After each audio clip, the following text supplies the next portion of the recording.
look what came in. Cannot wait to open these boxes. Folks over at Destroked, I told them about what I was doing, and they were kind enough to send over their adapter kit with the flex plate, and I ordered the mounts also to install the Cummins engine. So this should be pretty much a bolt-in process as far as mounting the engine, and we'll get to it, open these boxes, and see what they sent over.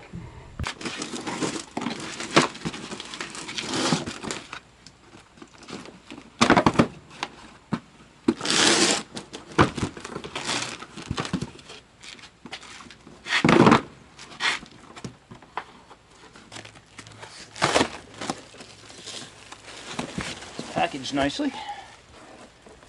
Oh yeah, look at that.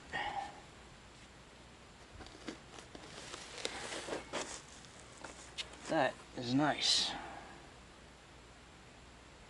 It's like some quality components here. And that's just manufactured too. It says 9/27/2018. Huh. Billet flex plate. That looks like a setup to take some abuse.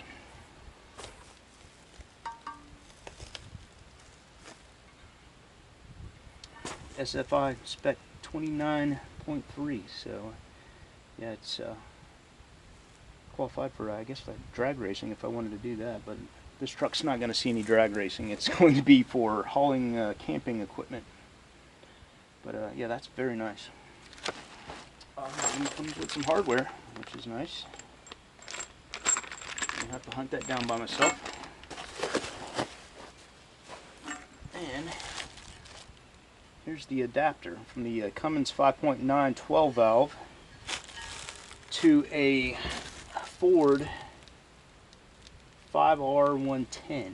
Yep, right there, 5R110 12 valve. Man, that is very nice. Solid too. Can't wait to bolt this up. Get it to turn over so I can do a compression check, and also so maybe I can fire it up, you know, standalone. Because with that 12 valve Cummins, it only needs one wire to run, and one electrical wire. Everything else is mechanical in that engine. So this is going to help me get the job done, and I can get started on it. Without this, I'd have to go back with the old Cummins adapter that goes to a Dodge, and I'd have to get a starter, which I don't have. So thanks to the guys over at Destroked. I appreciate that, sending this over, and it'll really help me come along with this project.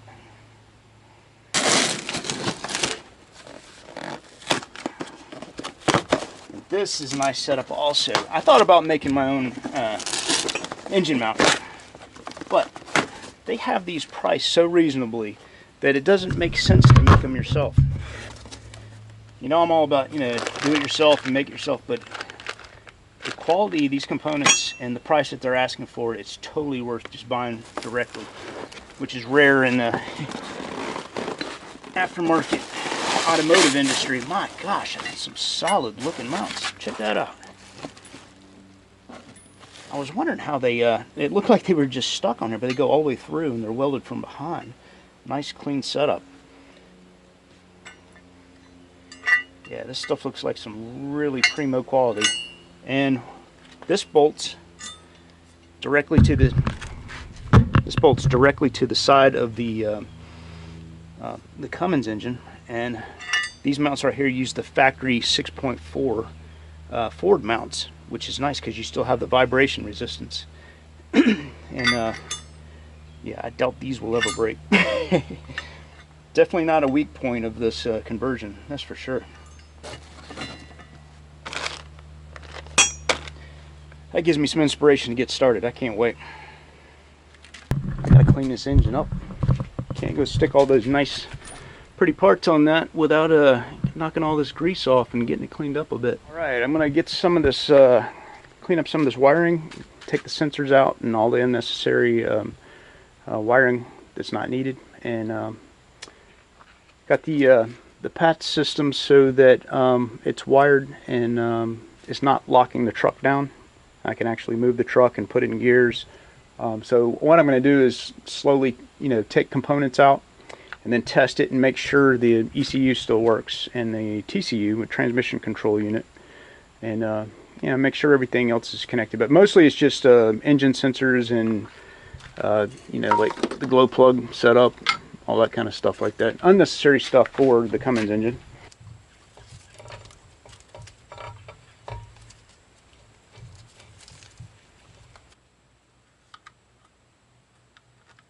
The little cover comes off just like that. Exposes all the wires. Now we got to figure out how to unclip these.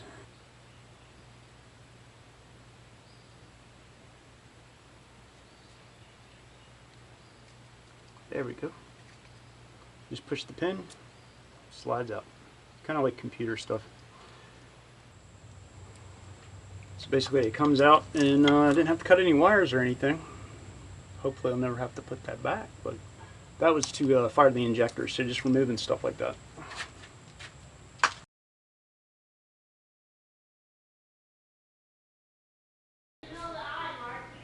Yeah, we saw that. Need my hat.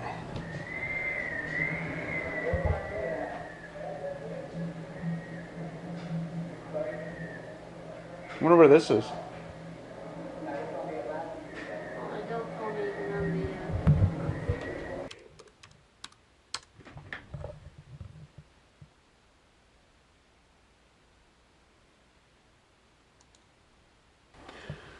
So my brother and I own a small house. We share a house right down here where this red part is.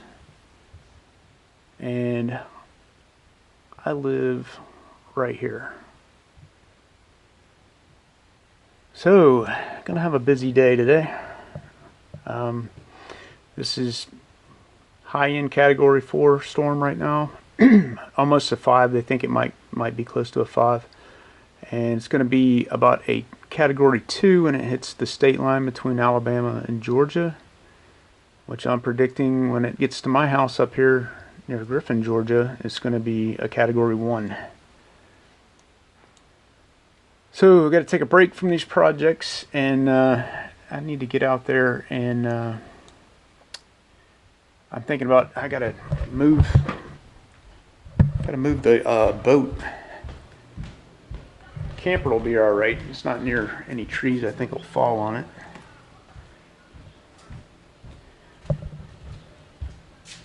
Truck should be okay. No trees near it. But I moved the camper over there to give me more room to work on the truck. I mean the boat. And I'm afraid that Category 1 might rip those solar panels off because I only have a couple of bolts in them, like 2 bolts in them. So I need to get out there and probably take the big solar panels off and move the boat.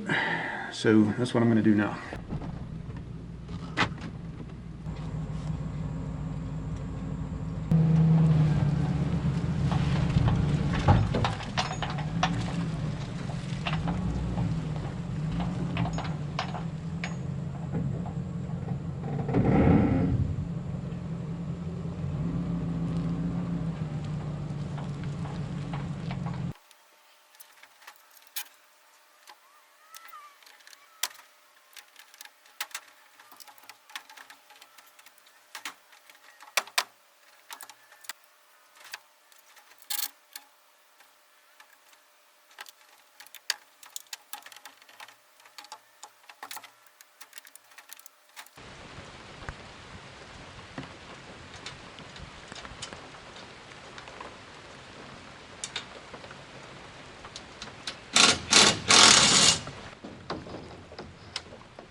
Give me a little peace of mind so I can sleep at night. At least I know I didn't leave it where it get torn up.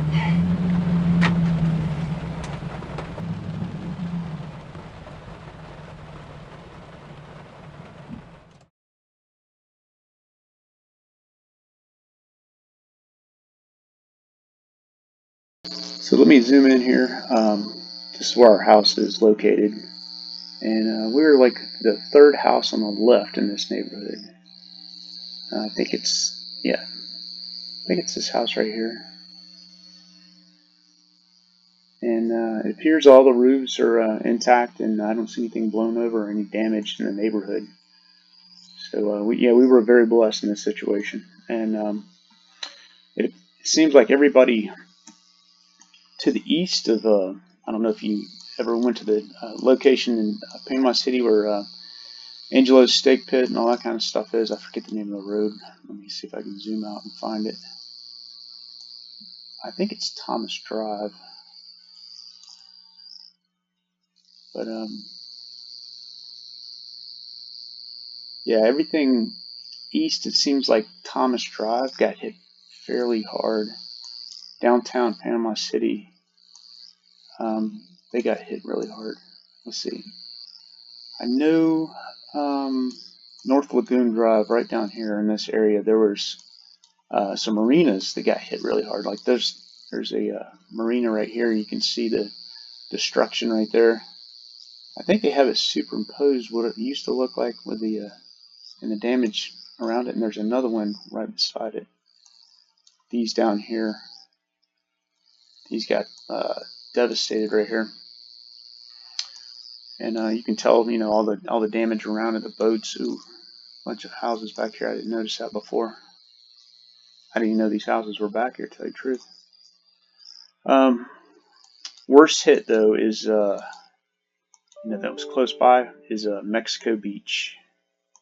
It's down from Tyndall Air Force Base, and you can probably see in this area right here. This is they got the worst of it.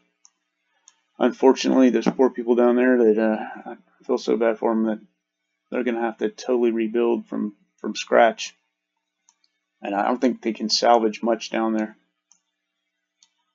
And that could have been us. I think that's probably just like 20 miles of a 20-mile difference, and that would have been our house down there. So, oh yeah, I feel very blessed that we didn't get hit like that, and I feel very bad for the people who did.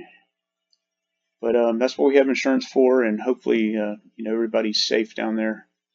Hopefully, the people who live down there got out safely and left, and are going to be able to come back and rebuild and be covered by insurance. That's what we pay all this money for insurance for. So hey, thanks for watching my channel, and if you haven't subscribed already, please do for future updates. Remember, build it, don't buy it.